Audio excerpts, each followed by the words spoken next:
Hi everyone, great to be back with you. In this second video, I'd like to share some repertoire that I'm just calling versatile programming selections.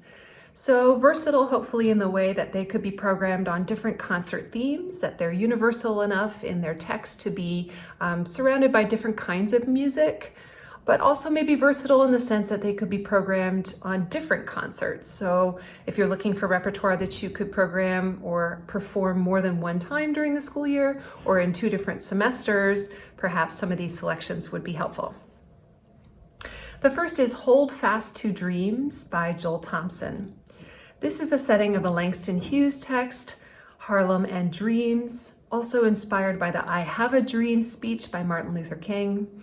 Thompson uses a lot of jazz language here and beautiful chromatic lines, lots of rhythmic interest in the music.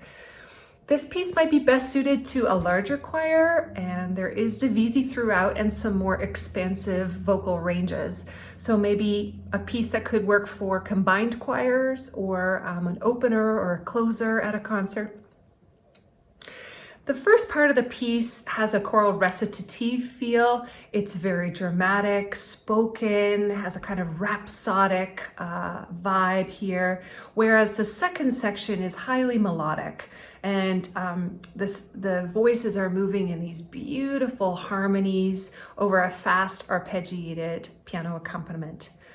Everyone gets a chance at a melody here. I'm always looking for pieces like that. And it's also a great opportunity to feature the pianist. So a slightly more virtuosic piano part here.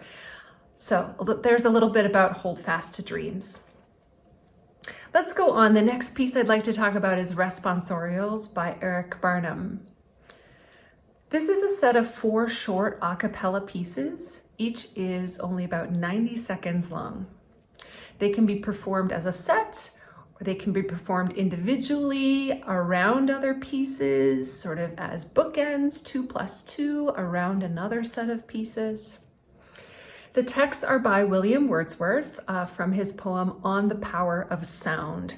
So they explore the nature of sound from sort of a metaphysical perspective, referencing the music inherent in the earth and the heavens, really universal sort of language used here.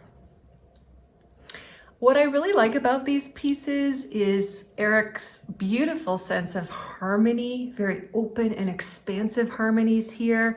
They invite a sense of awe and wonder in the music. Also, they're all in C major. So this is sort of fun and a chance to kind of anchor music around it from this sort of harmonic perspective as you keep returning potentially to C major. I think these pieces could be programmed on a concert about space or a concert about the earth or a concert about music, just lots of different possibilities here.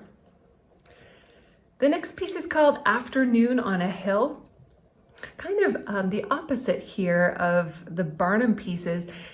This text is about a moment. It's a little vignette about sitting on top of a hill and observing nature.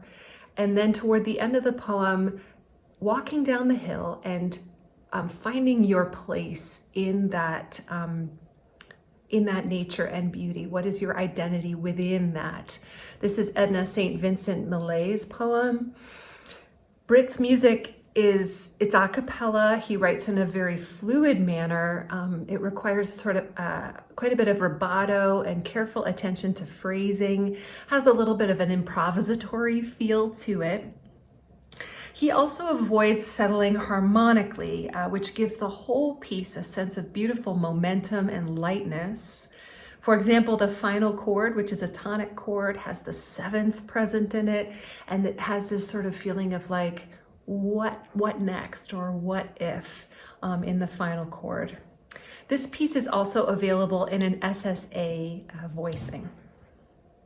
And last, I'd like to speak a little bit about My Heart Be Brave by Marcus L.A. Garrett. This is a beautiful hymn-like setting of an empowering text by James Weldon Johnson, who a civil rights activist and leader in the NAACP. These words speak about a brighter future and how we can rise above challenging circumstances. They're just filled with hope and optimism. I think this is a text that's really very meaningful and easy to connect with.